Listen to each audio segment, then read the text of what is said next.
মুরিদ আবার দোকানদারি করে, আজান হয় আর দোকান বন্ধ করে নামাজের কানে রওনা করে। আশেপাশে অনেক হিন্দু বন্ধুদের দোকান, হঠাৎ করে মুসলমান যুবকের দোকানে মাল বিক্রি করার জন্য কাস্টমার দাঁড়ায় গেল। দাদা যখন দাঁড়াইছে, ভাই তোমার দোকান থেকে মাল কিনবার চাই। এমন সময় মসজিদের কিনারায় আজান হয়ে গেছে, আল্লাহু আকবার, আল্লাহু আকবার। যুবক শাটার বন্ধ করে বলে, ভাই আজান হয়ে গেছে, ব্যবসা বাণিজ্য করে হবে, আগে নামাজ। শাটার বন্ধ করে আল্লাহর মসজিদে কদমের দিকে যাত্রা করবে, মসজিদের কানে রওনা করবে। হিন্দু দোকানদার মনে মনে ভাবে, মুসলমান কপাল পোড়া, কাস্টমার হলো লক্ষ্মী। দোকানে কাস্টমার আছে, দোকান বন্ধ করে আর কাস্টমার হলো অধৈর্য হয়ে হিন্দু ভদ্রলোকের দোকানে চলে গেছে মাল কিনবে। হিন্দু ভদ্রলোক মনে মনে কয়, মুসলমান কপাল পোড়া, কাস্টমার হলো লক্ষ্মী। কাস্টমার আসছে আর দোকান বন্ধ করে মসজিদের দিকে রওনা করে চলে যায়। এমনই হয়তো তার দোকানে কাস্টমার যখনই আসতো, তখনই যদি মুয়াজ্জিন মসজিদে আযান দিয়ে দিত, তখনই না ভালো হইতো, আমার ব্যবসা ভালো হইতো। কেমন কপাল পোড়া দোকানওয়ালা! এমন যদি হইতো কোন দোকানে কাস্টমার আসলে যদি মুয়াজ্জিন আযান দিয়ে দিত, মন খারাপ হতো। মুসলমান যুবক আল্লাহর পথে কদমে সাজদা করে নামাজ পড়ে দোকানে আসছে। আল্লাহর পথে কদমের সাজদা আদায় করে নামাজ পড়ে দোকানে আসছে। আল্লাহর কুদরত, দোকান খোলার পরে এত বেশি কাস্টমার, এত বেশি ক্রেতা তার দোকানে আসছে। দোকানের প্রায় সব মাল তার বিক্রি হয়ে শেষ হয়ে গেল।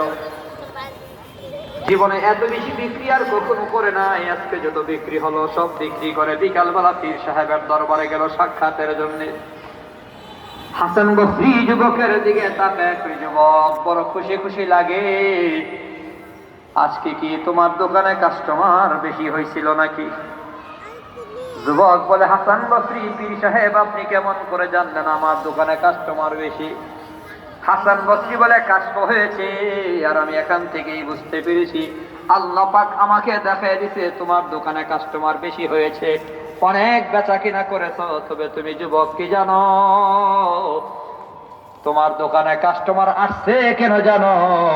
ওই হিন্দু ভদ্রলোক তোমাকে নিয়ে ঠাট্টা মশকরা করেছে, তুমি নামাজে গেছো, তোমার কাস্টমার গুলো তার দোকানে চলে যাওয়ার কারণে ঠাট্টা মশকরা করেছে। তো আল্লাহ তাআলার কুদরতি অন্তরে ব্যথার ধাক্কা লেগে গেছে।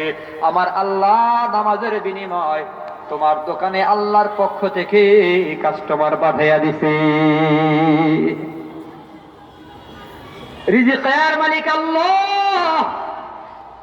এজন্যই আল্লাহ বলে, ইন্নামাল মুমিনুনা আল্লাযীনা ইযা যুকিরাল্লাহু ওয়াজিলাত কুলুবুহুম ওয়া ইযা তুলিয়াত আলাইহিম আয়াতুহু যাদাতুহুম ঈমানা ওয়া আলা রাব্বিহিম ইয়াতাওয়াক্কালুন আল্লাযীনা ইউকিমুনাস সালাহ ওয়া মিম্মা রাযাকনাহুম ইউনফিকুন উলাইকা হুমুল মুমিনুনা হাক্কা লাহুম দারাজাতুন ইনদা রাব্বিহিম ওয়া মাগফিরাতুন ওয়া রিজকুন কারীম।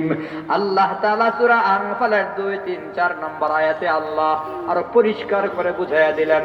আল্লাহ কয়, ও মুমিন, আল্লাহর জিকিরের ভয় যার অন্তরে, আল্লাহর উপরে যে ভরসা করে, আল্লাহ তাআলা বলে যার অন্তরে আল্লাহর জিকিরের ভয়, যে কোরআন তেলাওয়াতে মজা পায়, যে আল্লাহর উপর ভরসা করে, পাক্কা নামাজি হয়, 5 ওয়াক্ত নামাজ বা জামাত আদায় করে, নিজেও নামাজ পড়ে, অন্যকেও নামাজের দাওয়াত দেয়, আল্লাহর দেওয়া সম্পদ থেকে আল্লাহর রাস্তায় খরচ করে, আল্লাহ কয় উলাইকা হুমুল মুমিনুনা হাক্কা, এরাই হলো খাঁটি মুমিন।